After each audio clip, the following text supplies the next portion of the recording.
All right. Good evening, everyone. Looking forward to talking a little bit tonight on getting in and out of announcements, 2020 version of Virus Free Virtual Clinic. Just wanted to first off say thanks to Brandon, Tutah, Daniel, Corey, and the other presenters here for the time and effort that they've been putting into these sessions. It's amazing to see all the information that's been going out, just a variety of different ways of the things that we do on the field day in and day out. So just great stuff so far. I've really enjoyed it, and it's definitely an honor to be on here tonight, just kind of sharing a little bit about getting in and out of announcements. So just a couple of things to preface here as we go through tonight. It may be a little bit different for many of you. As we look into announcements, primarily we kind of focus that around the referee's position, but the reality is that it's a whole crew dynamic. It's a whole crew mentality. And the session tonight is really going to be broken down into kind of two different timetables. So like the first 20 minutes will be focused around the crew aspect of it. So other positions and their involvement in the announcement. And then we'll transition over to like the last half of the session, the last 40 minutes or so will be focused around what the referee does physically, what he or she looks like on the field, and just kind of the specific nuts and bolts to making a solid announcement. So I wanted to make sure I put that out there in front. And let's see, I think that's it. So let's get rocking and rolling. First things first, I think with all good presentations, we got to start off with some of our objectives. What are the things that we need to learn from this session? I'm hoping that everybody takes a little piece, a little nugget or two to reflect on what they do on the field in order to make getting into and out of announcements smoothly, unlike my intro here tonight. But anyway, first one is to have a deeper understanding of the importance of getting in and getting out of announcements. We want to be efficient. That's our ultimate goal. We want to be efficient. We want to be clean. We want to know the why. Like, why do we want to do this? Why is it important to have a clean announcement? Number two objective tonight is really, how do we understand the process, as a comprehensive whole study, and does it solely fall on the shoulders of the referee? I've kind of prefaced that no, it doesn't. But the reality is the referee turns on the microphone. He's in front of the screen. He's making a presentation to the fans, the stadium, the players, the coaches, etc. And it falls right on the shoulders of the referee. So how do we look at that? It's the whole crew. I can't tell you enough, how important it is to have everybody on the crew working together to making it an easy process. And then the third objective tonight is really to have referees reflect on their presentation. What do you look like when you give an announcement? We look for having your own style. What is that delivery? How important is it? What type of information are you conveying? So really getting into the specifics and allowing you to reflect on what that looks like. We're looking for that to be your style. You be you is the mentality that we want to kind of look at. So versus that robot effect, if all of us referees are making the same gestures, the same announcements with the same tone each and every single announcement, that's probably not going to be very unique. A couple other things just with a backdrop. As an educator, I'd like to get everybody started with a little engagement activity at the very beginning of these sessions. What you're going to see is a little experiment here. I want everybody to take 30 seconds here to memorize this pattern and just think about it. Try to memorize it. Give you 30 seconds.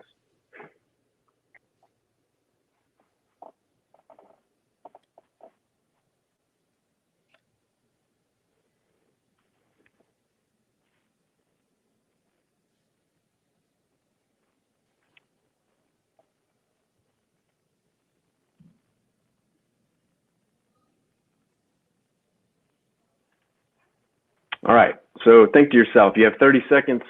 What was the pattern? How many do you think you can get in a row?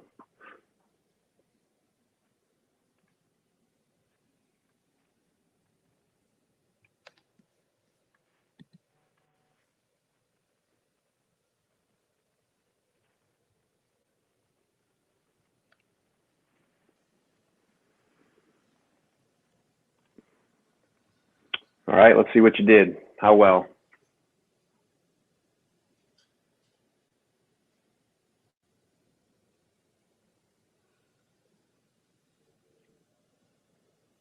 All right, let's go to experiment number 2. Memorize this pattern. Take 30 seconds to memorize this.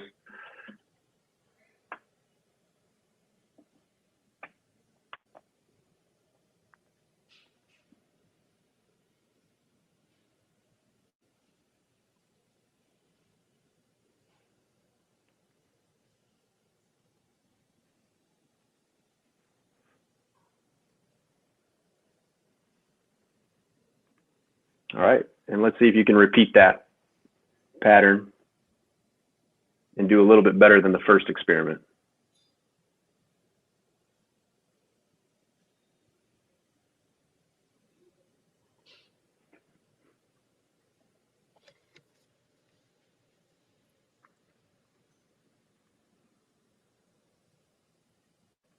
All right, how many did we do this time? I'm thinking many of you did a lot better on this one, if I'm not mistaken. So the reason here, the why, why would we do this? Why am I showing this? If you look at the difference between the experiment 1 and experiment 2, is you have the same symbols and you have 15 of them. But in experiment 2, we have, in educator world, we have chunked the information in a pattern that people can process and understand the order much easier in a short little snippet. 30 seconds, you can memorize that pattern. And if you think about that on the field as it relates to announcements, the referee needs information presented to them in a sequential pattern that is chunked for them to be able to turn on the microphone to make a solid announcement and broadcast it over the air. And so that's what I want people to understand, whether you're on your crew as a side judge, field judge, headline judge, whatever you're doing, if you can chunk information to present that to your referee, the referee then can make a better announcement. If you're coming into an announcement with this type of information where it's scattered, you might come back to the number, you might come back to the foul, and then all of a sudden the referee is left there after the official has left and you have to make an announcement. That causes a lot of issues when it comes to the communication. So I just wanted to start off with that tonight and just help you understand that that's why we need communication to be smooth and communicated in that manner. The other thing I want to touch base on before we get into some of the video tonight, how do we communicate as a referee? How do we communicate on the field as a crew? We usually communicate in a variety of different ways. We obviously communicate verbally. We communicate non-verbally. We also communicate written ways, we write, and then we also communicate through visualization. And so when you look at the 2 most important ways we communicate on the field, non-verbally and verbally, those are the areas that we're going to talk about tonight as for how the referee can present solid announcements. All right. I am going to now show some video and kind of break down into each videos. Each video has a little theme that we're going to talk about. I'm going to play the video first. There is sound, so you'll hear announcements. You'll see the crew kind of work. They're about a minute and a half long for each video, and then I'll come back on and kind of share some of the thoughts and ideas that we can take away from each one of those videos. So, and before we do that, let me throw this out here. Quick poll. I wasn't sure if I was going to do that tonight, but let's do this poll real quick. From the official's perspective, what's the most important thing of getting into and out of announcements? What do you find is the most important?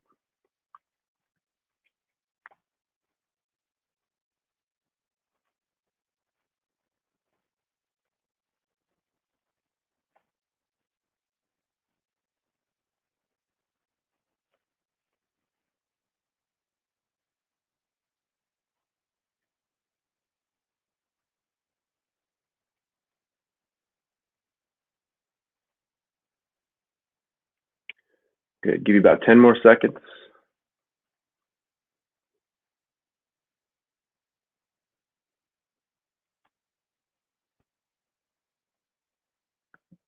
We'll close it now to show the results here. Pretty interesting. Obviously, variety. Obviously, signals. Obviously, not a big deal for everybody. Signals don't mean a whole lot. Looks like efficiency from the official's perspective is important. I agree with that. When we're on the field, for sure. The story. What are you telling people? What your presence looks like, and then the words. So, all right, I like that. Let's move on to the second poll here a minute. What do you think the fans' perspective is? What's the fans' perspective?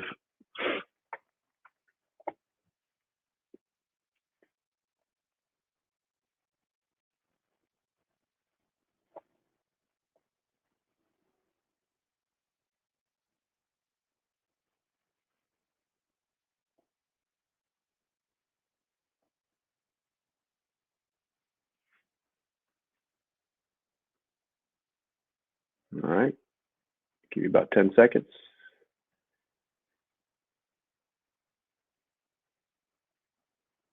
We'll end the poll. Pretty good majority here. Looks like 53% of our attendees tonight are looking at the story, thinking that the fans' perspective may be that. So that's an interesting result. I agree. I thought that was going to be the story was going to be the most important. I don't think fans truly care about the other things, nor the efficiency. So that's a pretty good poll. I appreciate you guys taking time to look into that.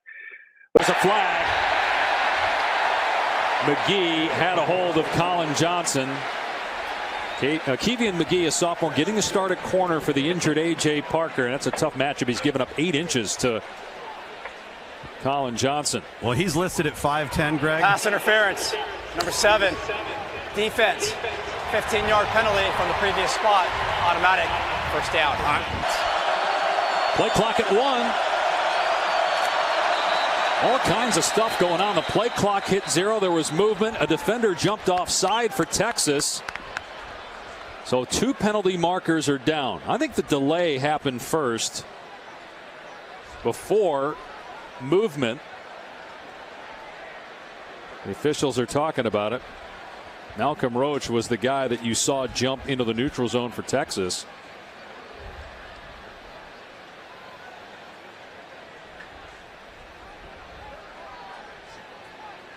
And if there's a delay of game, obviously there's no play, so it would just be a single penalty on Kansas State.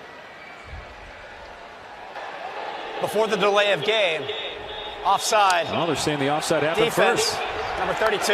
It's a first down. 5-yard penalty will result in a first down.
On 1 second.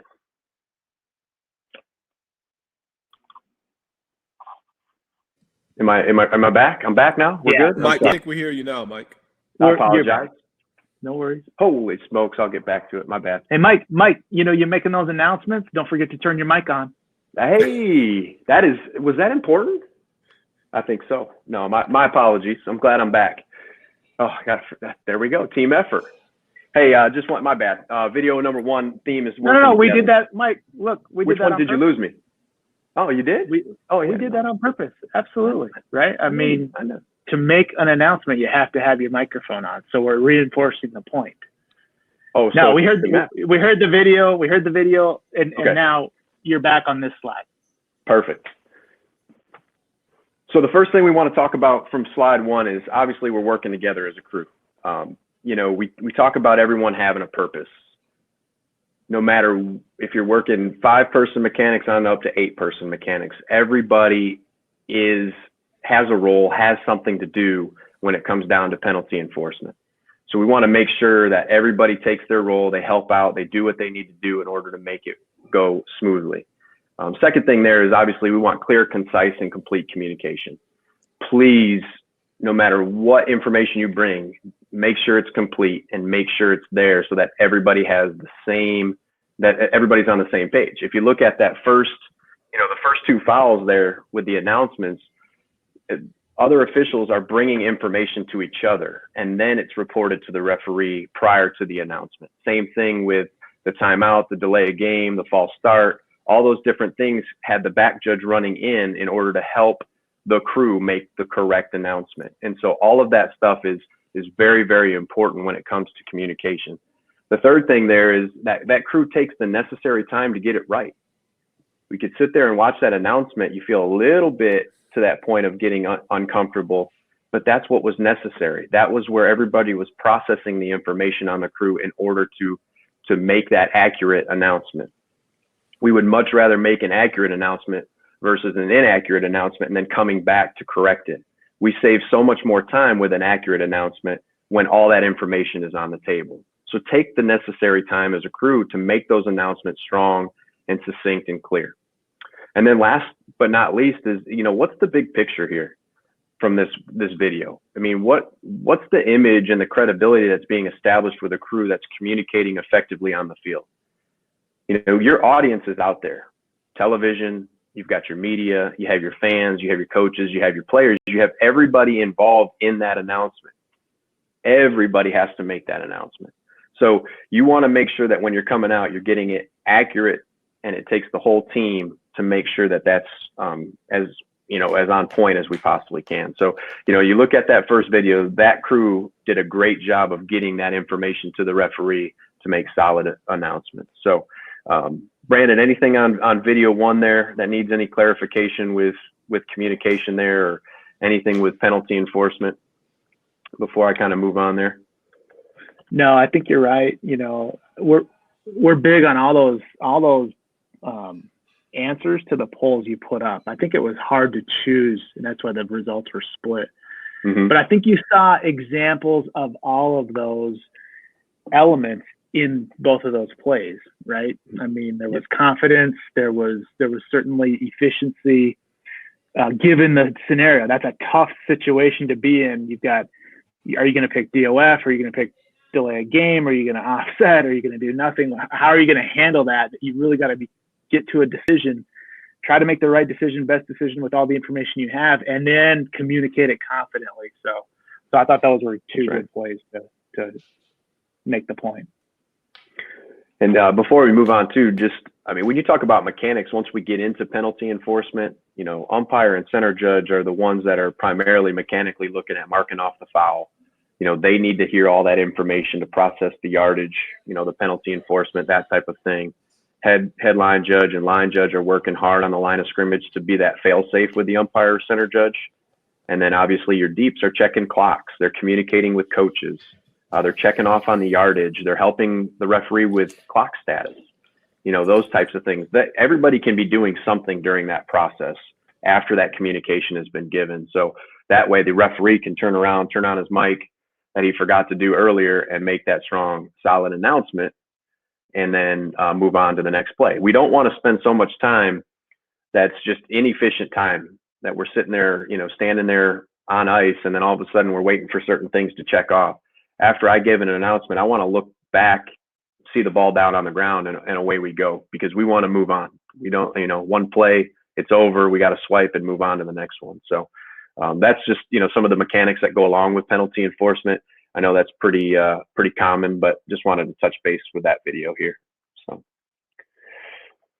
all right, let's move to video number 2. Staff members who say they really are impressed by the community of Waco and everything that's offered. And they got an AD and a president that's on board to building. They got renderings for a new football facility. It's just been impressive right now, the time that they've had. The official's going to get together. Baylor says it's their football. Did it hit a Jayhawk?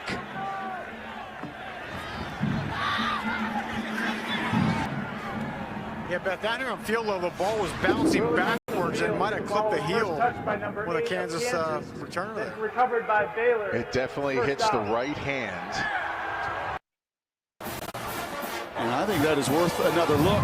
The ruling on the field is an interception, and that the interceptor stayed in bounds. We'll review the play.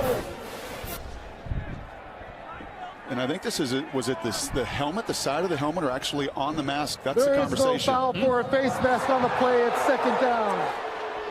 Yeah, and I think that's right. And credit Reggie Smith and his crew here. I think it is on the side of the helmet there, almost by the ear hole.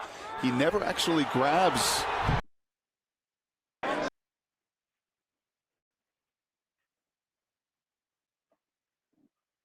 All right. So hopefully everybody could hear that.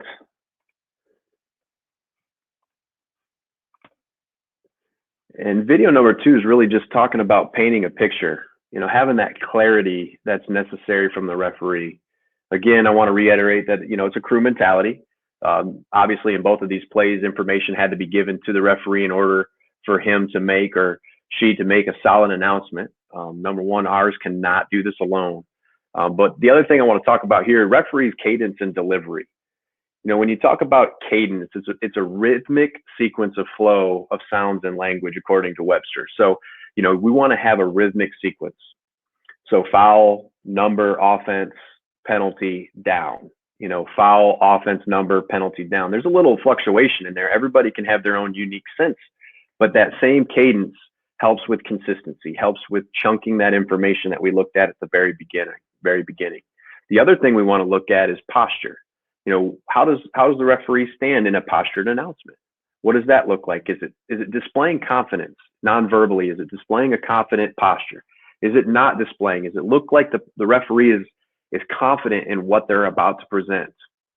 Those are things that are certain tips that can you know, tip to people that are watching the game, whether this crew has their act together, whether they're doing what they're supposed to be doing, they feel confident in what they're doing, they carry themselves in a manner. And the referee's posture is one of the ways to indicate it. You know, I know from my experience as referee growing up, when I was lacking confidence, my posture changed. Whether that was a call that I had made, whether that was a call that someone had made and we had some argument or, you know, dissension or things like that came into the communication that made it the lack of efficiency occur. But the posture for me, I started to droop. And when that happens, you know, I could tell, hey, I wasn't very confident in that. And so I had to learn from watching my video to stand up, you know, with a stronger positive posture. And then lastly, we look at consistency in the repetition of our announcement. Are we using offense, defense, kicking team, receiving team, fumbling team, intercepting team? You know, is it during the return? Is it during the kick? Is it, you know, following the fumble? Those types of repetition things, when things repeat, you're able to put those things in order more frequently, and your announcements get much clearer, and you're able to paint that picture much better. So, you know, video 2 here, you're looking at 2 great referees who are making some solid announcements that you can visualize what they're announcing. You can see what happened on the field. You know, the ball touched the kicking team player, was recovered, or touched the receiving team player, it was recovered by the kicking team player. You know, those are consistent announcements that referee would consistently do each and every single week. So the other thing here I wanted to touch base is you want to deliver it with your own unique flavor. You know, Brandon talked about flavor of DOF last week or a couple weeks ago. Now we want to talk about what the referee's flavor is with giving an announcement. What do you look like when you're on the field? What type of flavor? What are you putting? What is your personality here? Where does that come into play in order to deliver all that information? All right. Mike, yes. Mike, how do you basically, you're talking flavors and your style, you know, to me, the crew has to almost embody that in a way, even if they don't like it. I mean, they almost have to adapt to your style if we're going to show any sense of cohesiveness out there and chemistry.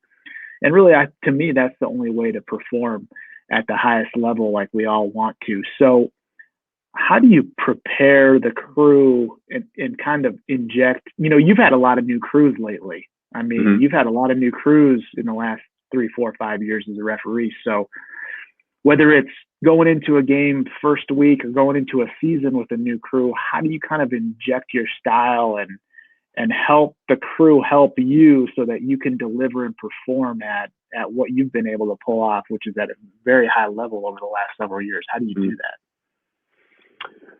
Brandon, I think it really ties into pregame preparation. Individually, preparing each and every single week as a referee, I'm playing announcements in my mind, trying to work on some different things that, you're trying to, be able to present that in a manner. But once we get to game time or we start understanding who our crew is and who we're working with consistently, we'll include that into our pregame. Certain plays that come up. As a matter of fact, I was on a call earlier this week and we were talking about microphone mechanics. There was a play that was corner into the end zone, really tight play that's obviously going to go to review. And the question becomes, are you going to flip on the mic and make a non-postured announcement here? The ruling on the field is an incomplete pass. And for me personally, yes, I want to flip that microphone on. I want to paint a picture that's clear for everybody to see because I feel it plays better for everyone in the stands. All the coaches want to hear the information because they're starting to process their next play and what they do. And I think it just, for the overall grand picture of the game, it does a good thing. It helps us. And so we started to talk about that as a crew. This is how I would handle it with an announcement and how this would be, something I would like to do, being a new crew, right? And so we'd have that conversation and we start talking about that with every given situation that kind of comes into play. And so over time, hopefully personality kicks in. People understand that, if you give me more information, I'm going to make that announcement when it's there. And, that I like to use the microphone a little bit more than others, that type of thing. And that varies from, last year's crew that referee may not have done it that way. But with me coming in, that's something that I probably, utilize and talk a lot about early in the season in pregame and how that works.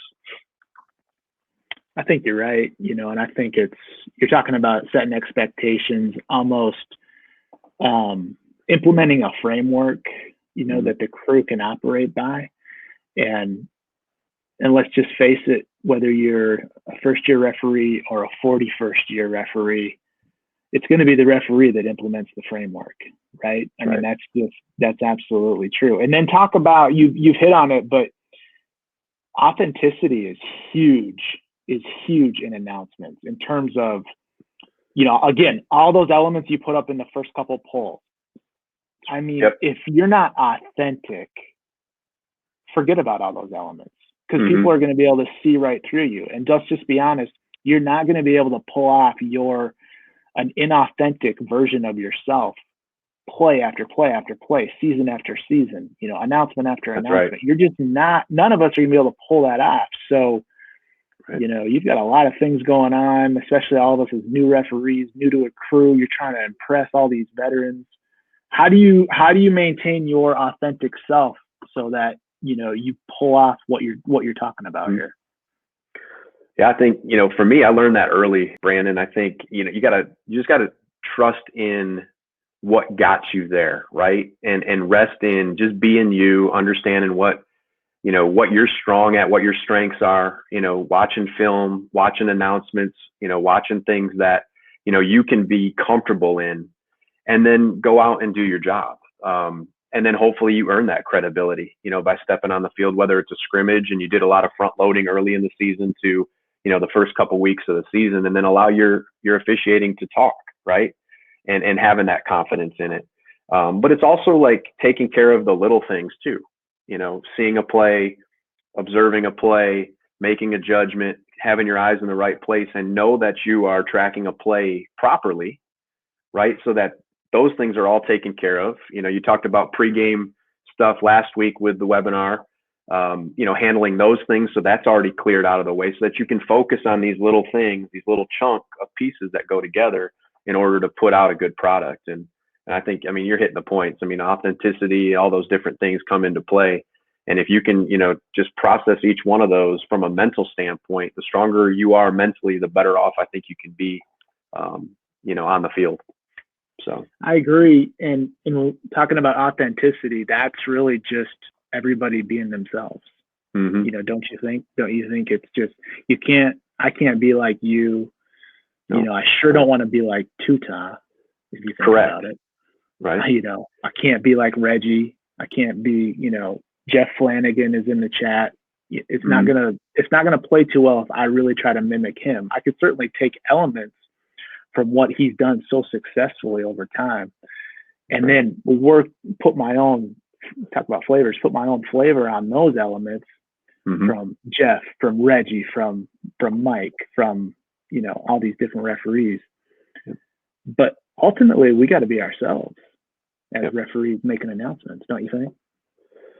I agree with you 100%. I think that, and that's the thing. We have, today's day, we have, plenty of technology to watch announcements, and the best thing that, the thing that I would instill in others is to watch announcements. I love to watch each week. Fortunately in the CFO West, we have our announcements cut out every week. And so we get to watch ourselves. So the first thing I'll do is watch myself and see how I came across. Did it look good? How was it? Was I able to paint the picture? And then I'm going to start pulling up other video. And I want to watch a Brandon Cruz. I want to watch a Tuta Salam. I want to watch a Mike DeFee, a Reggie. I want to watch all those guys. And then I'm also watching football each and every single Saturday too, right? When our game is over, I love to watch those announcements, Flanagan and some of those guys from the Big Ten and the Pac-12. I want to see how people are delivering that and then put my flavor into it. Whether it's spinning a word or, being a little more clear, or was I too wordy this week? And those are the things that I want to, continue to kind of fine tune each and every single week through announcements. So, you're right. It's just continuously being better, and I've been wrestling with this one a little bit over the last couple of weeks, but, almost nowadays we're kind of acting out there, right? If you think about who the best actors are, or the people who are, on film and in video, they make you feel a part of that movie. They make you feel like, hey, they got this guy is awesome. Like this, actress is fantastic.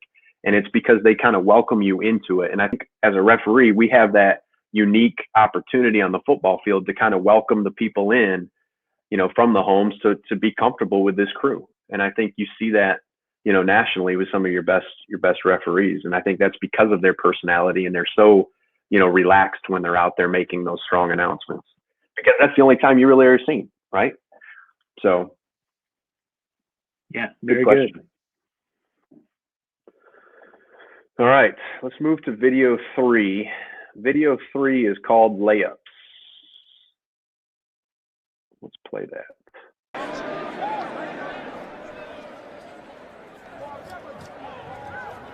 False start.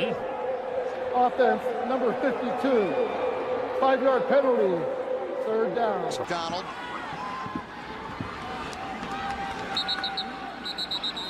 And a flag flies here.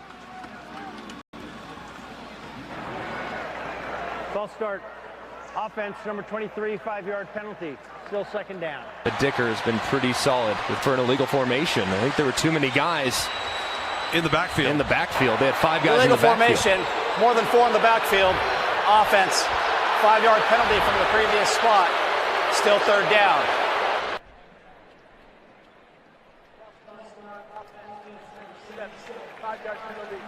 Second down. Penalty call on.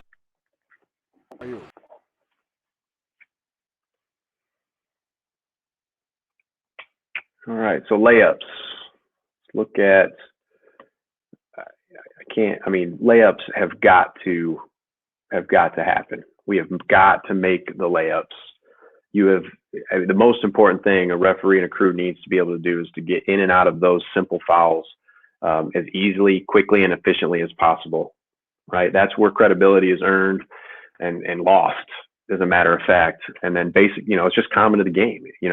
I think credibility could be lost more in these plays when a crew can't get a basic false start or a basic DOF or delay a game. Fouls I also put there in that category would be offside on a kickoff, kick out of bounds, illegal motion, illegal shifts, maybe a little bit more of a challenge, but I mean, those are common to the game, right? Possible UNRs. You know, the more that we can make layups, the better off we are as a crew.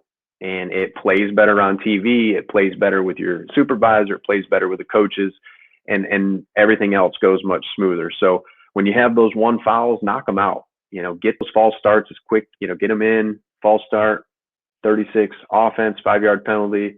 You know, third down. Right. So we can get into those things and make those layups.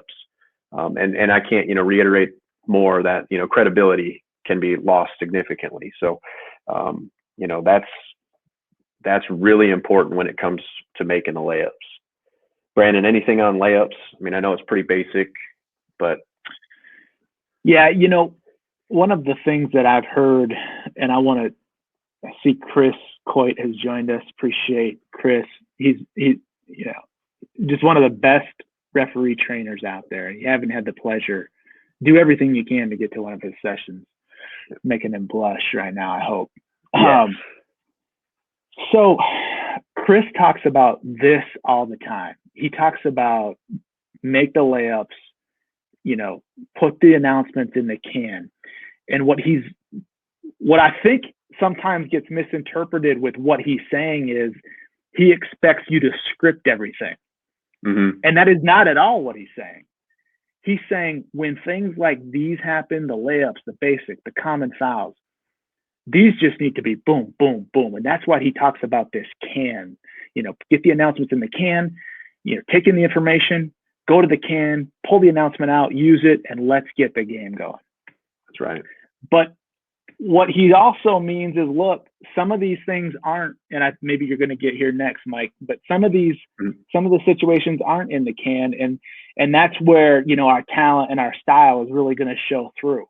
But we don't really need talent and style to show through so much with these basic announcements that we just pull out of the can. False start, offense number 56, 5-yard penalty, it's first down. We're all pretty much going to announce that, right, Mike? This almost the same way. And so it's kind of interesting because I get asked a lot, do you have a script for all your announcements? No. Right. But I know how I'm going to announce about 90% of the game. That's right. All right. And I think too, Brandon, I mean, you correct me if I'm wrong, but, you know, the things that I like to, I may include, you know, personal fouls in that situation, you know, unnecessary roughness type fouls that are layups, you know, one foul, we know the foul enforcement, you know, those to me, if I can create and put more of my, you know, canned layup type comments that I can pull from, then when it comes to those unique enforcements and those unique situations, then I can, you know, that's where I have to, you know, really think on my toes in that given situation. I don't think I can create an announcement for every given situation. I know there's plenty of referees out there. I think Flanagan talked about this a few years ago. He's got a bunch of, you know, things that he's written down over the years, and, you know, especially the ones that he's had, you know, and then pulls them back out and rereads them again. I mean, who knows? He may never have that same announcement, but it could happen. And I think as I go on as a younger, inexperienced referee, I want to make sure that I'm banking some of those and learning from them too, you know? Yeah, so I agree. And I think what we're doing there with that practice is really developing a framework that we can go to. So it's like CAN 2.0, right? Whereas CAN 1.0 that Mr. Coit talks a lot about is these layups. CAN 2.0 is a framework with which we want to execute the more complex situations, kind of like, Mike, what you're referring to. Mm-hmm. You agree with that? So like when Jeff writes out the crazy double foul after a change of possession, but, you know, nobody has clean hands, whatever. You know, then McGee slant on the field. I mean, or I think the other day, Tuta had a dog on the field somehow. Anyways, so what he's doing is, I think and maybe Jeff will chime in on the chat, but what he's doing is maybe he's not thinking he's going to have that same play next game, but he wants to build a framework in his mind so that he can go back to that framework and execute, you know, I wouldn't say better, but execute the next complex announcements the way he keeps iterating in his own mind. That at least that's kind of my sensibility, and that's what I've gotten from some of these guys who really are able to explain this practice very well. That's right. I love the word framework. I think that's a great term to use, is creating that, you know, and you know, in the education world, that's what you want to be able to do, right? And it goes back to that beginning where you're chunking that information. If I can chunk that information in short tidbits, I'm able to deliver a solid announcement, you know. That's a good point. Great point. Anything else on layups here? Yeah. We have a really good question about layups, talking about, you know, false starts. Mm-hmm. So, Mike, when do you use the terminology prior to the snap? Because there was maybe a time where we did that on every false start, but obviously now we don't. But wait, sometimes we hear that. Mm-hmm. So, Mike, walk us through, when do you kind of inject the phrase prior to the snap into what would normally be a layup of a false start announcement? Yeah, if we just, you know, somehow we didn't shut it down fast enough, you know, if some of the play got moving and we had to blow extra whistles and, you know, the crew had to come in and, you know, discuss a few things, I would throw in prior to the snap. You know, if we had kind of an illegal motion situation where the receiver, you know, converts to a false start, you know, prior to the snap, we have a false start, you know, that type of thing. So those are probably the only times I'm throwing them in there. Sometimes, you know, I want to be careful. I don't want to throw any, you know, empty comments in there that don't make any sense or that will not make any sense. But like you said, kind of rare, but prior to the snap, we had some movement early and we had to shut it down with plenty of funny whistles. Then yeah, I may use it there. Yeah, and that's a great point. And I knew Jeff would chime in with more wisdom than I could possibly speak. And he says, you know, if I have thought about a situation in advance, it increases my chances of giving a very effective announcement. And that's basically in about 100 less words what I was trying to say. So so there's Jeff for you. Just perfect. Just rolling with it. Yeah, cause sometimes when I add some things in there, Brandon, that's where my set announcements, when you go back to the canned comment, like, you know, that's where I'll make more of my mistakes or make little errors. If I start to put too many things in there ahead of time, that will throw me off for a loop. You know what I mean? My room for error goes up, so to speak. So yeah, good point. And then Chris, this is awesome. This is really starting to get interactive with really good wisdom. Chris Coit says, when you come to a new situation, that you learn what else you need to add to the can. So think about it. As we start, our can is like small, but you know, as we keep going and we keep basically experiencing new situations in the games, like, oh, you know what? Let's practice that. Let's get that in the can, because there's a likelihood that we'll have to, you know, go back to that and pull that one out of the can. So he makes a really good point that these layups can actually become cumulative and almost like snowball. Yep. Great point. Well, good. Well, those are layups. Great discussion there for sure. Let's go into the physical look like now with the announcements. What does it look like? And what do we want when it comes to solid announcements?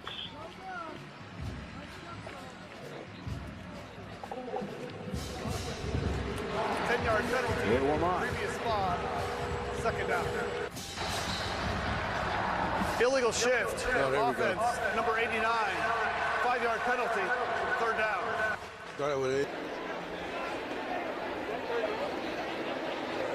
Holding. Offense, number 11. 10-yard penalty. Replay first down. That's on Dylan Thomas. Imagine you got to call timeout coming out of a kickoff for an offense, and not having the right personnel in the game. Pretty clean game tonight, both sides. This would be just the fourth penalty. During the return, holding, receiving team number 7, penalized half the distance to the goal, first down. And you could see Pass interference, number 87. Offense, 15-yard penalty from the previous spot.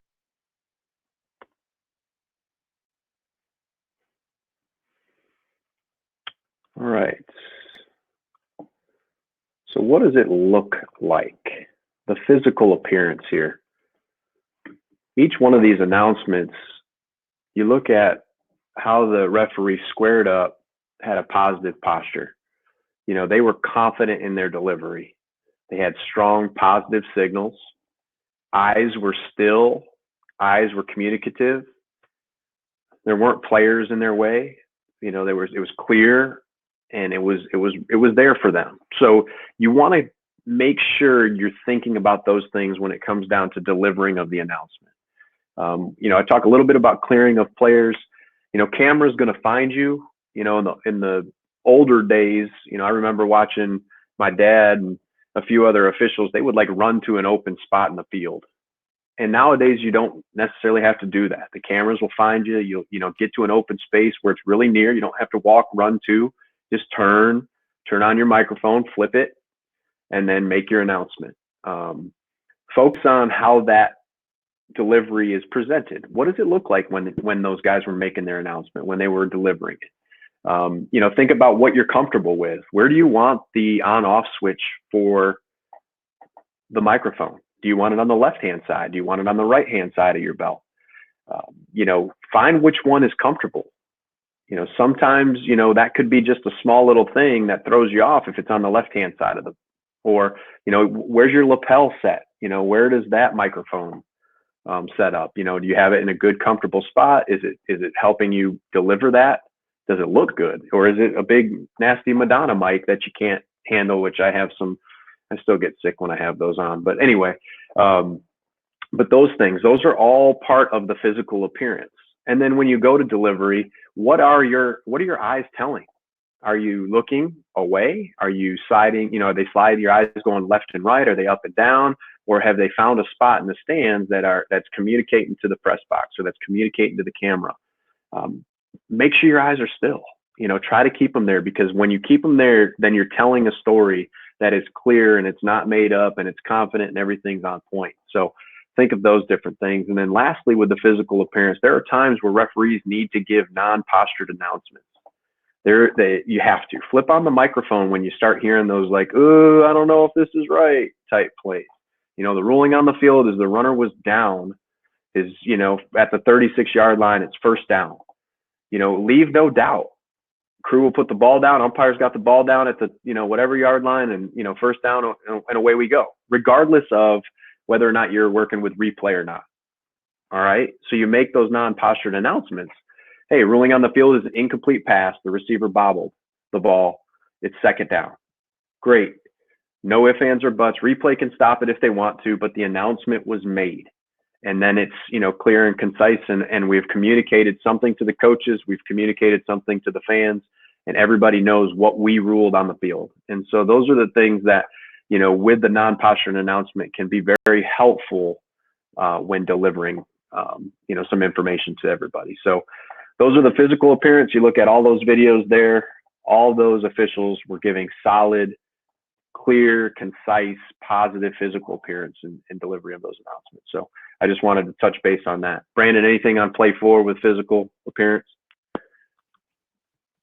No, I don't think so. Again, I think it just goes back to authenticity and, you know, a little bit of self-awareness. What's your body type? I mean, how are you signaling? What are your arms doing? Some referees, unfortunately, we have a lot of movement, either with our feet, with our arms.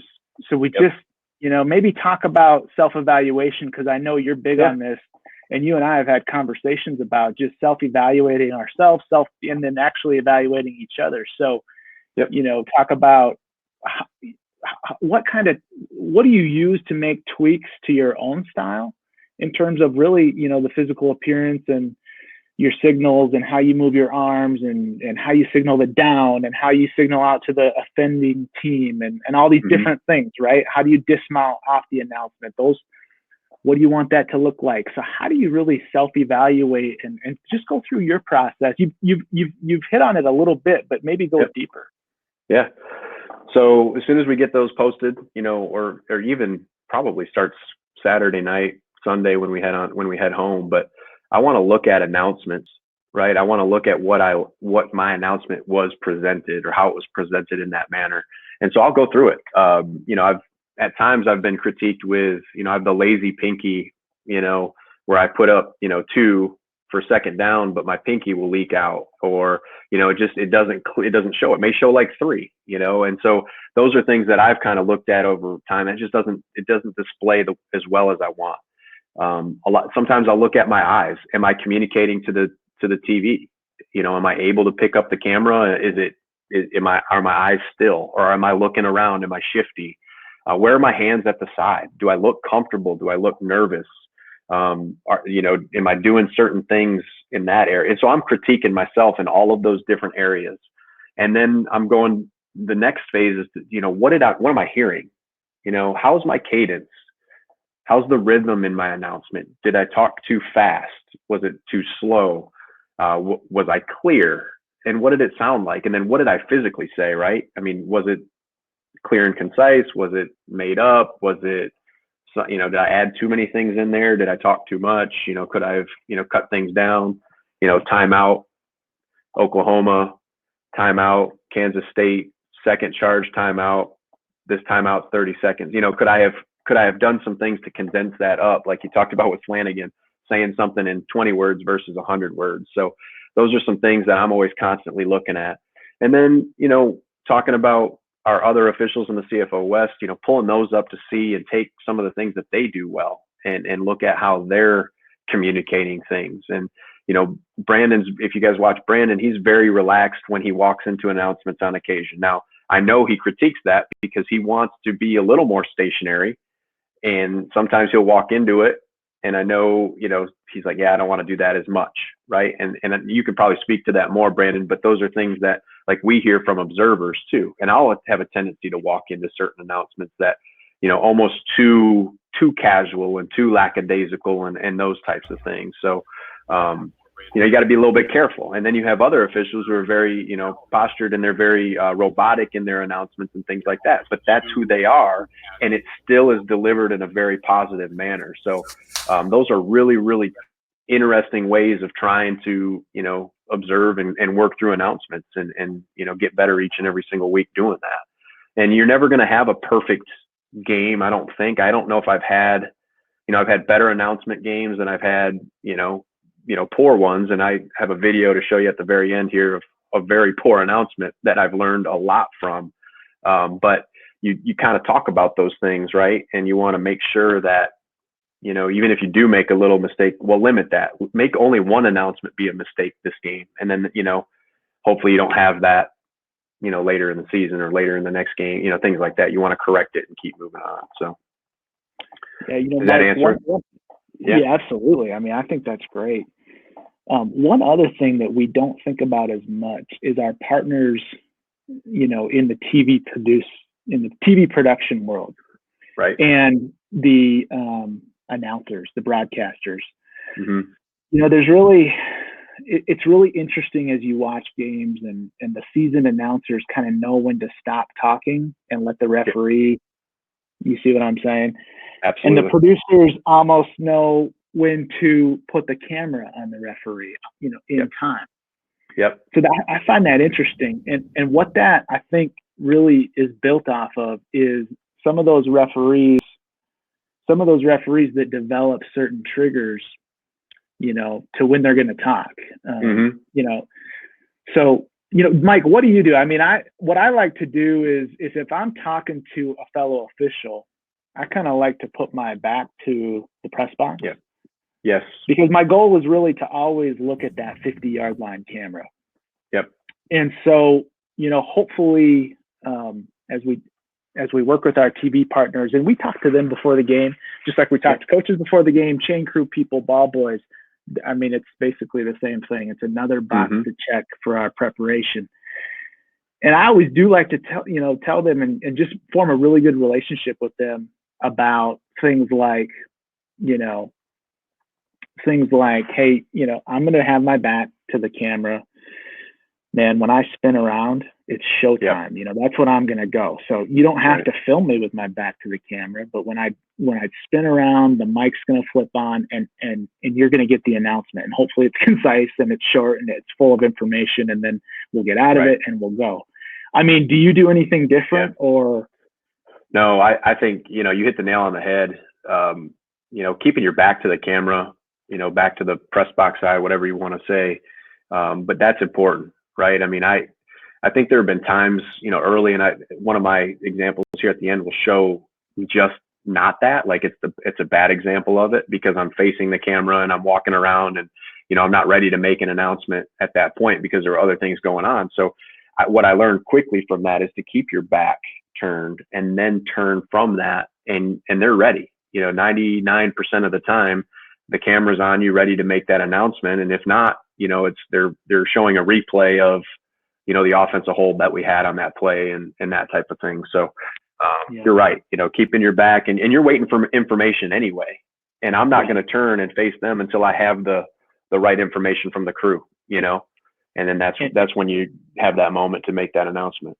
And one mistake we tend to make there is to almost back away from our fellow officials too quick, and then shoot, it's like we have to go back and get that last piece of information. Yeah. Because for whatever reason we're in such a rush, and it's like if we had to talk to them, it's likely, you know, more of a complex situation anyway. So let's just finish our communication there, then spin, make the announcement, and make it look like it is really part of the production.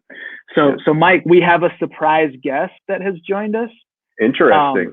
Chris Coit, he couldn't contain himself. There's just so much good stuff coming out of here. So we're going to let Chris, I talked about, if you haven't seen Chris train on some of this stuff, he's unbelievable. Chris is on. Chris, you gotta flip the mic on and let us know kind of some of your thoughts. I guess you got sick of typing in the chat, huh?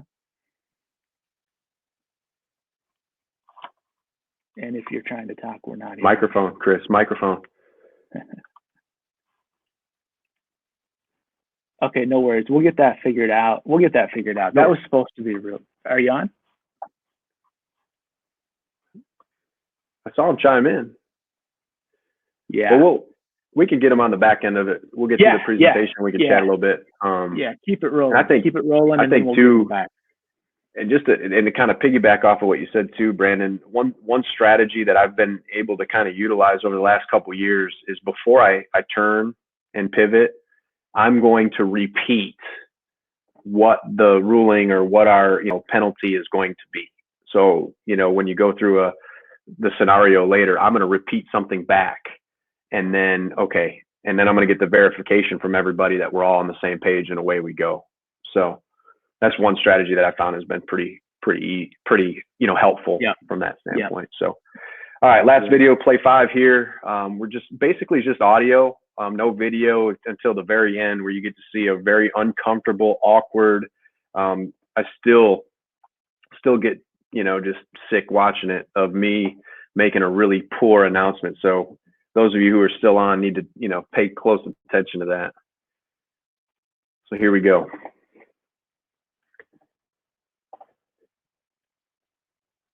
Should not take very long. Reviewing the play, the ball did touch Kansas player's hand first, and then it was recovered by the kicking team. It's first down, Baylor. Certainly are looking at it. Illegal forward pass. Receiving team number 21, 5 yards from the spot of the foul, first down.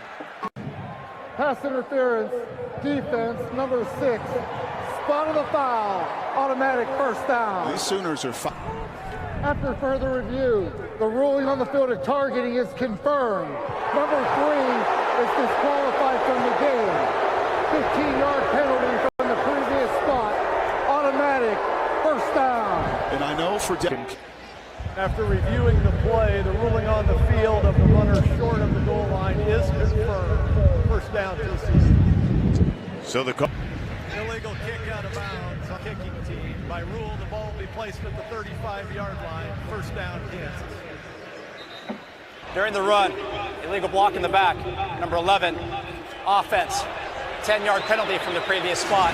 Still first down. Illegal touching. Offense number 21 went out of bounds on his own, came back inbounds. It was the first player to touch the ball. The ball will be placed at the previous spot. Loss of down, third down. Ouch. Fouls on the play, both on the defense. Holding number 3, defense. That penalty is declined. Personal foul, roughing the passer, low hit on the passer, number 51. Defense. That penalty is enforced. 15 yards, automatic first down. That's Kinley and Carruthers, respectively.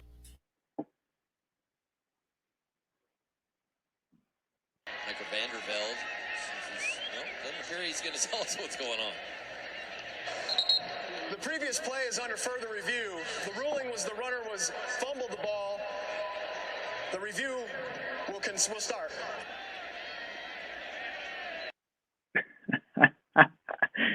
Oh man, Mike, we've all been there, man. Right? I mean, unbelievable. Unbelievable. You know, hands are nervous. You could tell, right? Hands were nervous, fumbling all over the place. Brutal. So last slide here, you know, what does it sound like, right? Every one of those announcements were clear. There was some good information there that was being given. There was some ad lib that needed to be added. You know, after reviewing the play, the ruling on the field is confirmed. You know, after reviewing the play, the targeting is confirmed, number such and such. You know, all those different things were added in there to help paint that picture.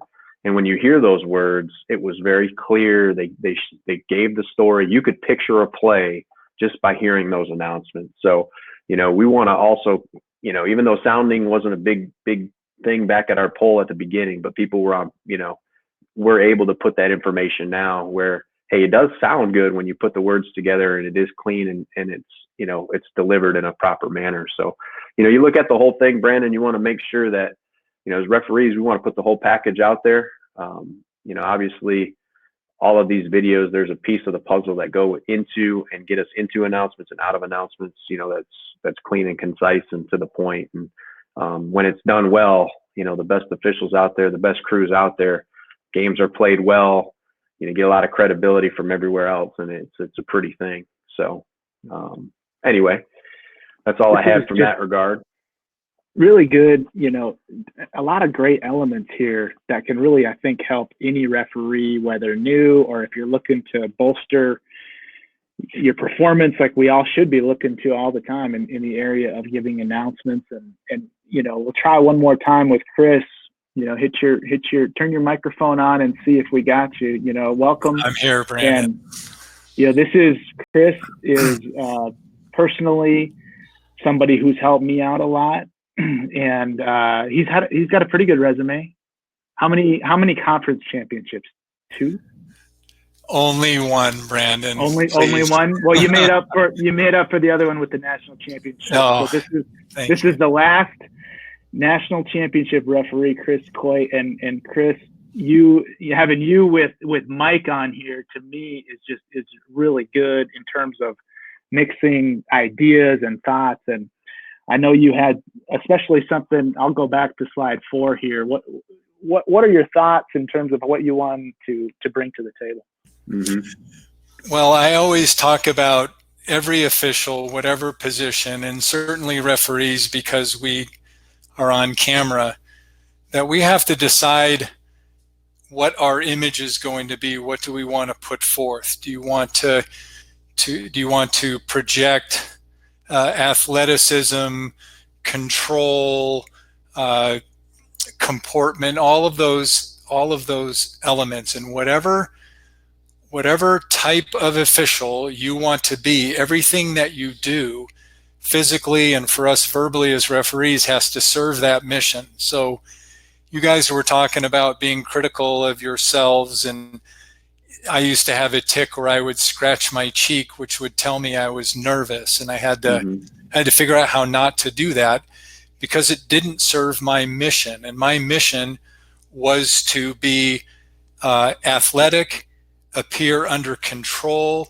and be the calm in the storm, if you will. And anything that I did that didn't serve that mission, I would see it and try to do away with it. So when you're talking about physical appearance, it is posture on the field. It's which way are you facing on the field when you're talking to another official, and realize when you turn to the camera, they're expecting an announcement. So if you want the camera to be on you, face it while you're still trying to figure everything out. And that will show the image of perhaps not having full confidence in what we're doing. So think about the very smallest element of your presentation. And if it supports your mission, continue to do it. And if it doesn't, change it. And that's where the can comes in. The way our minds are when we're under pressure and the little red light comes on top of the camera and you're looking at it, making an announcement, what's going to come out of your mouth is whatever you've practiced. That's right. And that's the can. The can to me is when I'm about to completely melt down, what's going to come out? It's what I've practiced out loud in my car, in front of my wife, in front of my daughter, in front of my peers, in front of my mirror. That's what's going to come out. And if everything that we're doing is always serving our mission, then what ultimately will come out when we've practiced enough is exactly what we want. And it's always going to be changing. And Brandon, you talk about learning from me. I mean, you and Flanagan, Mike, I watch all these guys. And I'll say, I like the way Brandon does his targeting signal. I'm going to do that, or whatever. We all learn from one another. But that's all I wanted to say is everything that you do on the field as a leader should be serving your mission in your mind for the official that you want to be, whoever it is. I want to be the bookworm guy. I want to be the grandpa that'll tell you a yarn. I want to be an athlete, anything. You pick it and just make it yours by looking at yourself and making sure that what you're doing serves that mission. So that's long-winded, but I'm fired up. I need some football. That's right, man. Hey, Chris, I was going to ask you too, just, as we're able to kind of go back and forth, a lot of questions that, we've gotten from our Stars and Stripes Academy, sessions and things like that with our referees and conversation, in general is, hey, what pattern do you like your calling official? What do you want them to tell you during an announcement or prior to your announcement? Like, how do you gather the information? Is there something specific to how you do it? There is. I actually ask my guys to give me my announcement.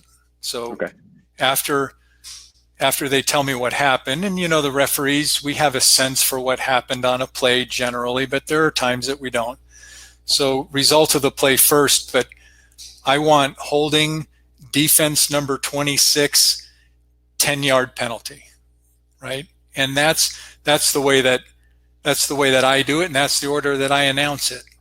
Absolutely. Holding, defense number 26, 10-yard penalty, and whatever the down is, and in that order, and that's how I always announce it. And my goal, doesn't matter what the foul is, how many fouls there are, what the situation is, I want to look the same on every single announcement I make, from the ordinary to the extraordinary, that I'm always right in my lane.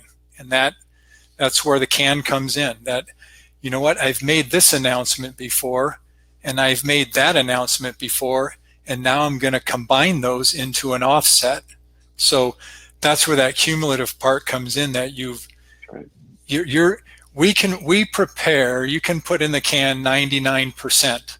Right. It's the 1% where you rise or fall, and that's where your experience and your calmness and working with the crew, that's why we have all these guys on the field to help us. But I'm looking for every announcement just the same every single time. Absolutely. And that's the challenge throughout the year, right? I mean, as you develop your crew, you tell them pregame, hey, give me this, this is how I want it. Please present it to me in this manner. And then, you get into a situation where, you're working the national championship, and field judge comes over to you and says, hey, I've got DPI. and they clam up and they don't give you a number, right? And you're like, okay, well, what am I supposed to do with that, right? But and that happens now in the calm of in the storm. We can't react to that. That gets picked up on camera. That's where, ooh, I'd never want to do that again, right? So as referees, even if we make a horrible announcement, we don't hang our head. We don't let our shoulders slump. We've all done it. We've all done it. But the first time you do it, look at it on camera, realize it doesn't serve your mission, don't do it anymore. And you know what? Numbers to me they're important, but they're not the end all. If a guy doesn't have one, that's okay. Correct. We have the correct call on the field. For pass interference, they know who it's on usually. And so that's not the end of the world. And we certainly don't want to go chase that guy or appear like we're having to go get more information to make our announcement. Just make it and move on, but make it look like every other announcement you've done, and no one picks up on, oh, the guy didn't have the number. That's okay for me. You could still fake it, with a strong announcement. You could still get it through. It's no problem. If you're consistent and you're always doing the same thing, if you just stay right there in your lane, you're under control. You're that guy. Oh, I know, what I want when people see me, I want them to say, oh, that's that guy. He's got this. Mm-hmm. That's it. And everything we do serves that mission. I can't say that enough. And I learned it the hard way that you're sitting there going, you guys talked earlier about being authentic. Mm-hmm. You cannot be unauthentic in this business. It shows. You can't get away from it. And until you're yourself, you're never going to be comfortable, and you'll never be able to make yourself look comfortable on camera. Yep. Hey, Chris, I got a question for you. So last year you gave a really good presentation at the National Referees Conference about game management. Thank you. And specifically about efficiency in penalty enforcements and announcements. Yes. And I really, really, really love that, especially being a numbers geek. The question I have for you is, talk about how important is it? We talk about the camera finding us when we make our announcement. If we go too fast and then we make the announcement before the camera can get to us, where do you draw the line, and what's the most important thing I think you want to take from? Is it the efficiency, or is it making sure the camera sees you when you make all of your announcements? Talk about that a little bit if you can. So before the game, and you guys talked earlier about talking with production, we're part of the production team, and we have a very important role. I tell them, and I set it up when I go to meet with them or talk with them ahead of the game, is I'm pretty fast with my announcements, but mm-hmm. Know this. I'm not going to look at you until I'm ready. But once I turn, I'm going to make my announcement right now. So I put efficiency almost above everything else to a fault.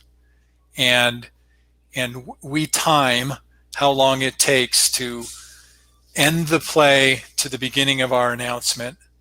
And we also time from the end of the play to the next ready for play. And those are measurable, and we have specific goals related to those two things. This year we added accuracy on numbers. So mm-hmm. The numbers aren't the end all, but I want them in my announcement if I can get them. And it's my obligation to my crew to announce them correctly. So last year, our first game, we had a 2-foul play, both going to be enforced. I made the announcement, and I said the incorrect number twice. Oh. And so at the end of the game, we went through, and we in that game hit 50% of our number opportunities. So out of 12 plays where we're going to announce a number, we only got half of them right. And I was pretty disappointed in myself. So we set it as a goal to be in the 90 percentile for the rest of the year. And we were way above that. We didn't slow down, we made it another priority to add to our efficiency, that we want to ace the number, we want to ace the timing new the announcement, and we want to ace to the next ready for play. But to your question specifically, there are times where the camera's late getting me to a false start or a free kick out of bounds. Some of those things, we know if they kick it out of bounds, the team wants it at the 35-yard line. I announce it, and that's that. If the coach wants to decline it, or wants to have a re-kick, then we'll go ahead and do that. I'll make a correction and say, correction, they are accepting a re-kick at the whatever. So I take efficiency ahead of everything else on those ordinary things. So to answer your question, sometimes the camera's late getting to us. I don't view it as being a big deal, but they're never late when it counts and when it's an important foul and something that we really do have to take our time on. They've never been late to those. So hope that answers your question. I know it's long. It does. Yes. Thank you. So Chris, Chris, your observers were tracking all that data. We do it as a crew. Okay. And it's starting to spread. You know what? You can't do it on every play, but you want to know in general what you're doing. If I look at a play, and we use Huddle for our film, but if I look at a line feed play and there's a penalty on it, and it's longer than a minute, I'm going to look at that play and figure out why were we longer than a minute on that. It's when it's 2 minutes, the alarms are going off. I mean, so you can look at one and say, okay, here's a false start, and this is a 45-second line feed that's within tolerance, and you'll go in there and measure it and say, yeah, we got that one. So it is within our crew, but I think more people are starting to look at that because the games this is an area that we can control, right? If to succeed as a crew, there are certain things we can do where we win automatically. If we can control our enforcement efficiency, if we can never mess up a substitution, if we handle the ball right, if we talk with the coaches right, if we have good measurements, if we, that moves the game along, all those things. So I'm looking for a 3-hour game. Haven't seen many, but I'm trying to get a 3-hour game rather than 3:15, 3:20, 3:25. And if you add 30 seconds to every foul in a 20-foul game, that's 10 minutes. Yeah. I don't want the camera on me for 10 more minutes. So we're trying to cut it down, and that it's just, you guys mentioned earlier about the crew taking the personality of the referee. This is a good example. This is something that's important to me, and my crew supports it. So now we're looking at it as a team. Yep. Good point. Chris, I took a lot from your efficiency presentation too. So much that I wasn't even at your efficiency presentation and I implemented it. But here's what I think. I mean, I think what I emphasize to the crew is, because we always hear slow down. So why do we talk about slow down? To me, efficiency is how fast can we go? Hang with me now. How fast can we go and be accurate 100% of the time? So you talk about getting numbers, you talk about all these different things. Certainly we don't want to make a second announcement, so I think if we reframe what we're doing and also understand that efficiency can be relative to kind of experience / chemistry with the crew. If it's a new crew, maybe we can expect a little bit less speed, but that's okay. Let's all kind of just get better than where we are. And that, to me, and I don't know if this is what you meant, the message you meant to display by bringing this out to everybody, and thank you for sharing it. That was the message I got. Let's just start to get better than where we are. Mm-hmm. Yes. And it's not a light switch. You can't just throw it and suddenly you say faster. The assumptions are that we are 100% accurate with the enforcements. And we look at that too. Critically, did we miss it by a yard? Did we go to the right hash? were we at the right position on the field when we enforced it? When we said previous spot, did we mean it? Right.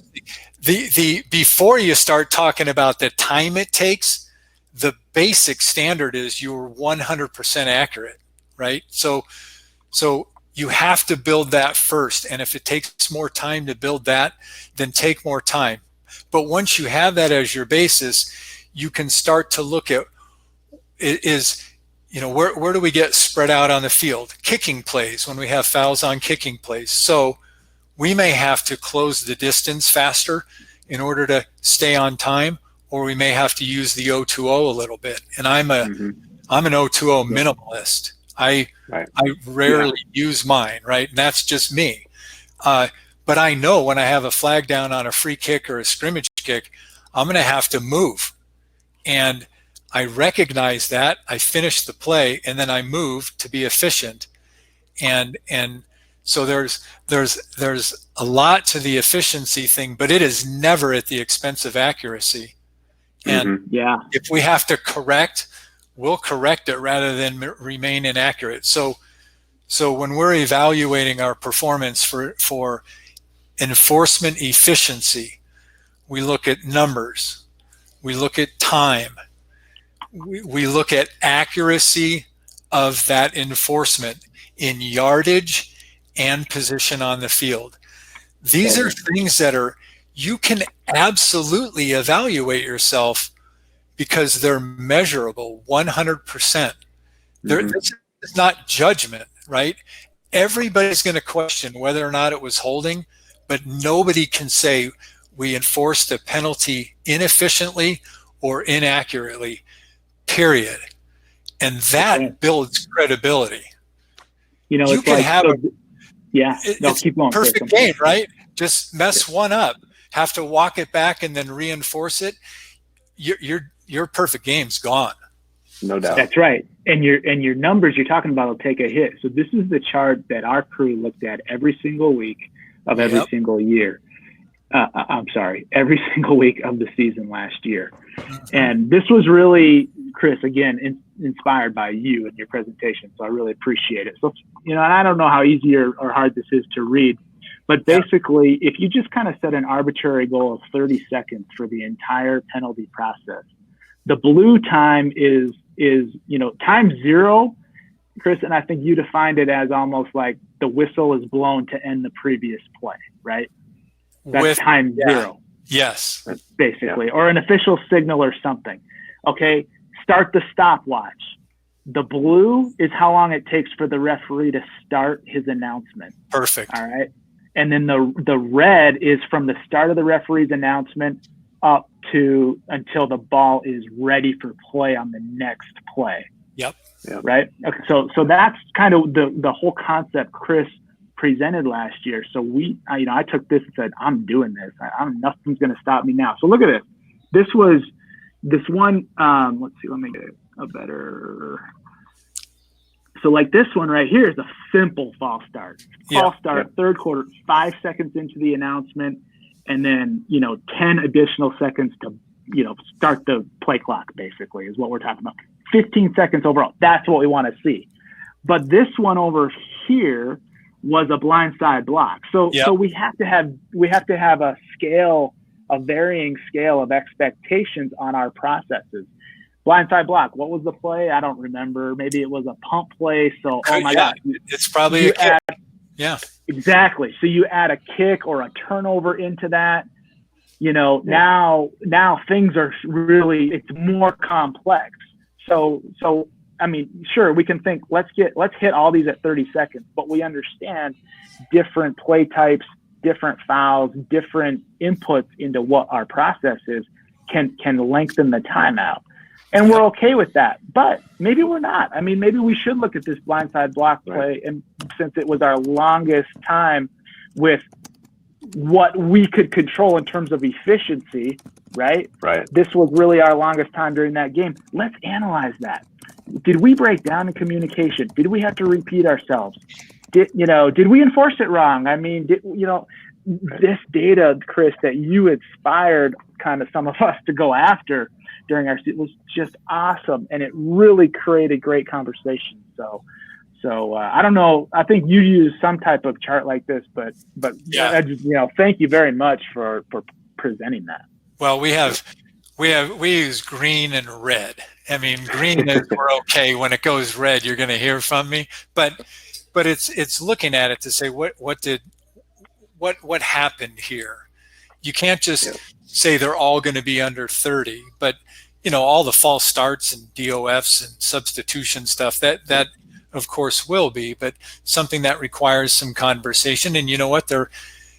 Anything that's above your limit or your tolerance might be, hey, that's something I want to talk to my crew about. And how was this a natural delay that was unavoidable, or is there something here that we might be able to work on?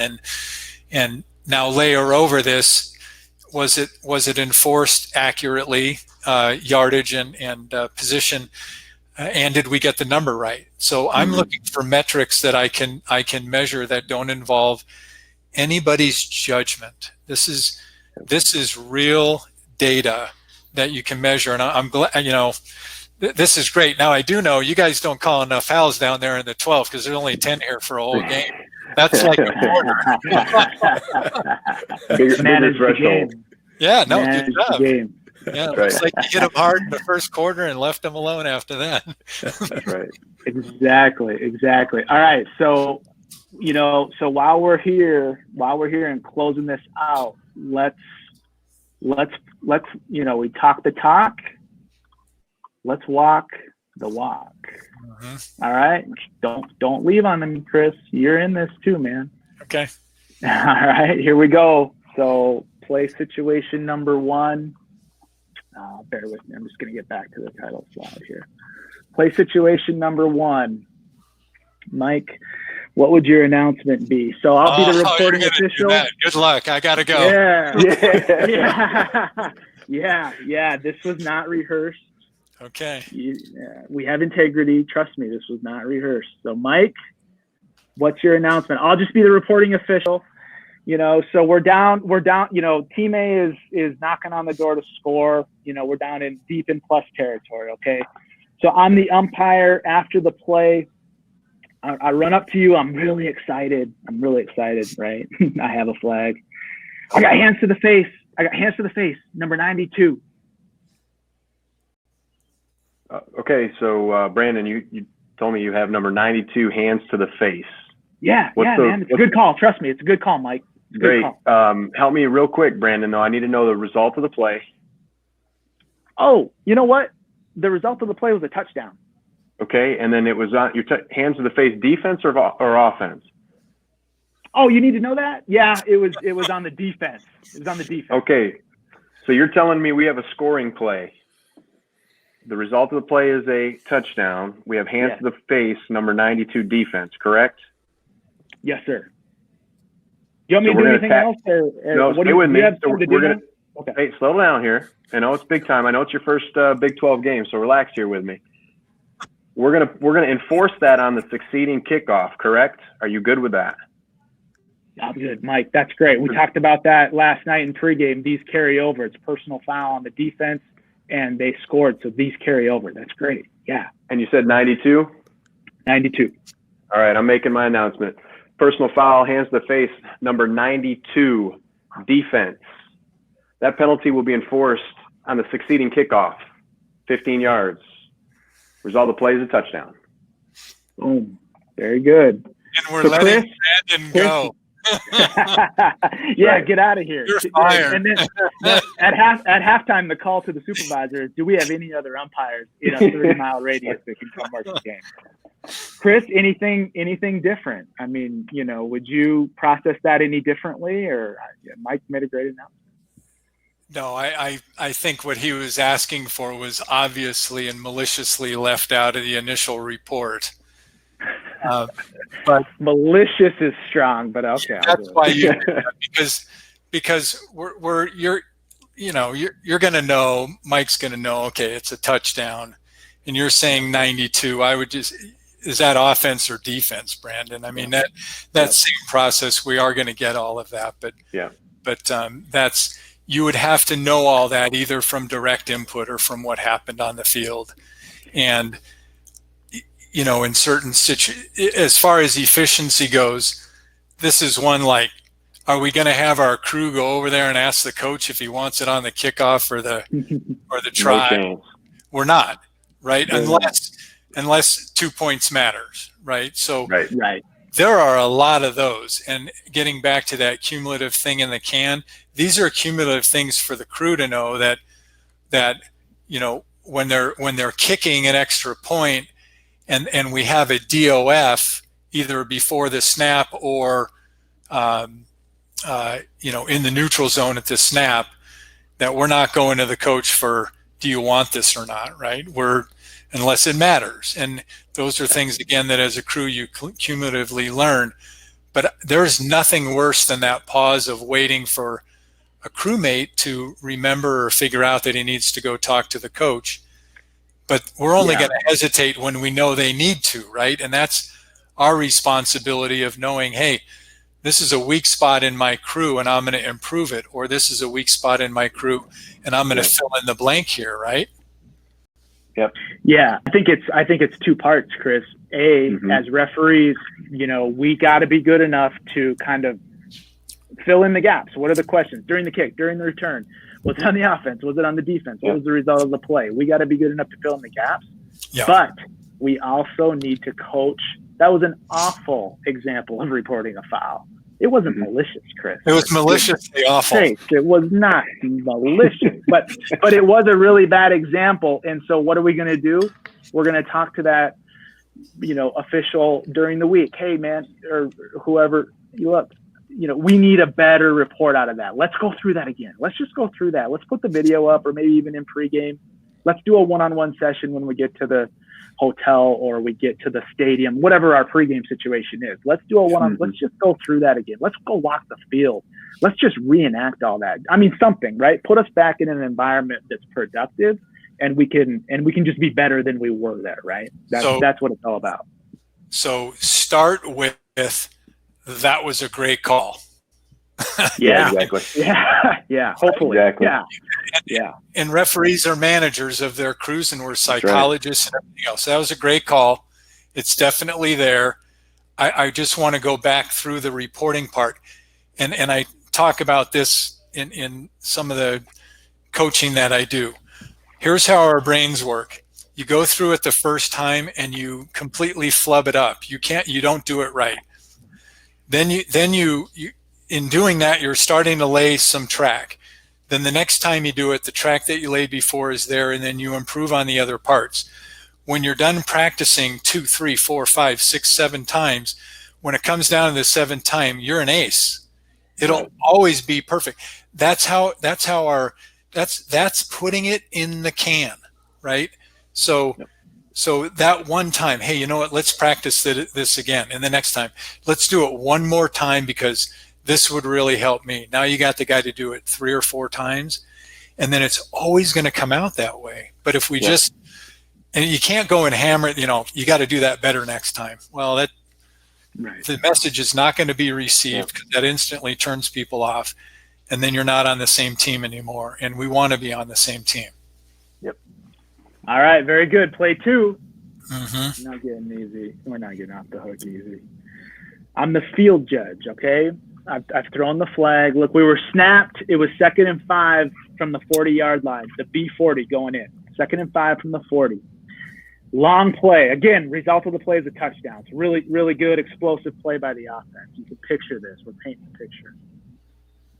So my flag is on the 20-yard line, okay? My flag is on the 20-yard line. I'm the field judge. I'm running in. I'm killing the clock. I'm giving you an offensive holding preliminary signal. You know, again, holding, and now I'm pointing to the offense, you know, and it was number 10. The spot of my foul is good on the 20-yard line. So, Mike, we're going to go, look, I know it was a touchdown, but we're going to go 10 yards from the spot of the foul. The line to gain appears to be the 30. So it is a first down because we're going to go 20 to the 30, and that's beyond the line to gain. Okay, so in painting your brilliant picture, I thought it was a pass. It was a run. It was a run. Right. Okay. So this is during the run. We've got an offensive hold. Okay. Yeah. All right. So Brandon, you got your offensive hold. Your flag's in a good spot at the 20-yard line. Foul is on number 10. So we're going from the 20 back to the 30. This results in a first down, correct? Yes. All right. Holding offense number 10. 10-yard penalty from the spot of the foul results in a first down. Perfect. And so you said the spot of the foul there. You said you actually gave the enforcement spot. And why did you do that? Because I put that in my can. I know that the foul occurred at the 20. That's imperative. The result of this is you're still going to end up being a first down, but that people don't know. I mean, it could be the previous spot. It could be we've got a scoring play. There's a lot of unknown questions. So if I can paint a little bit of a clearer picture, that a little bit of information may go a long way. Do you do that on every announcement? I try to, Chris. I really do. I think, pass interference, number 16, defense, the ball be placed at the spot of the foul, automatic first down. I think I do most of the time. Holding by the offense behind the line of scrimmage? Probably not previous spot. So I give the spot of the enforcement when it really matters. And the ordinary stuff, it doesn't. Holding behind the line of scrimmage by the offense, it doesn't. This one, kick catch interference, those kinds of things I would. Yep. A blindside block that's way downfield and we're going to enforce it similar to this, enforce it from the spot of the foul, I will. But I would say out of 10 announcements, maybe one enforcement spot, because that's how few of these weird ones we see. But I would try to put that in here as well. And actually, my last game, I had one of these. It was a blindside block way downfield. And after the play, after enforcing the 15-yard penalty, it was still a first down because they made the line to gain and then some, right? So that's kind of the first time in my career that and this is when I had to put it in the can because I kind of messed it up during the game. I didn't say exactly what I wanted to say, but I would say now, after enforcement, in this case of this 10-yard penalty, after enforcement of the 10-yard penalty, it's first down. And that's going to be my dismount now on any of these where they've still made the line to gain after the penalty or a 15-yard. It's a run. They make the line to gain, and then we have a late hit, personal foul by the offense. Yeah. So after the play, personal foul, late hit, offense number 73. After enforcement of the 15-yard penalty, it's. Yep. Yeah, I like that. Yeah. Perfect. And so I think the point is, look, if you can execute given the enforcement spot and it's relevant to the. Yeah, I think you're breaking out on us a little bit, Chris, but the point was well made. If you can execute given the enforcement spot and it's relevant to the situation, like this one is, it's 10 yards from the spot of the foul, and after enforcement, the result is a first down. It's first and 10, whatever, however you want to work that in with your style. Right. That's good. Do we really need the enforcement spot for false starts? Of course not. Right. Holds, behind the line of scrimmage. No, not really. I mean, I think everybody's pretty used to that being a 10-yard penalty from the previous spot. DPI in college, obviously, DPI that's 50 yards downfield, it's only 15-yard penalty. So do we really need to include previous spot? And some will and some won't, but it's something to think about. When you give the enforcement spot, that almost makes the point that, this is important. Let's pay attention because that's extra information. Yeah. Right. I like Flanagan just threw in there too. After enforcement of the penalty, the ball remains beyond the line to gain. I mean, just another spin on that same message, Is that even English? I mean, that may be how they speak there, but no, but and the point would be there, like what Jeff, he's practiced that. I mean, he's probably written that out. He's prepared for that. Right. We can't show up tomorrow without ever saying that and think we're just going to pull that off. There's no way. Right. There's no way. Yeah, good stuff, guys. Chris, any final words? Really appreciate you just jumping on spontaneously tonight. That was awesome. Really helped. The presentation itself was really good, Mike. It was. But Chris, any other final thoughts? No, you know what? You guys get me excited. You're really good at this, and I love watching you guys work, and I appreciate you letting me in just to add a few things, and I learned some stuff tonight too. So I thank you guys. Thanks for doing this for everybody. Me too. And Mike, great job. Really appreciate all the time you put into making this possible, and everybody out there for attending. So take us home, Mike, and thank you so much. Absolutely, guys. Appreciate the time. Thank you, Brandon, and everybody have a great evening, great weekend, and I guess we'll see you back here, Saturday, for our next session with Chris Taylor, talking about some substitution mechanics. That's what I'm talking about. That's right. Well, good stuff. Well, appreciate it. Everybody be blessed and stay healthy, and we'll see everybody soon. All right. Good night.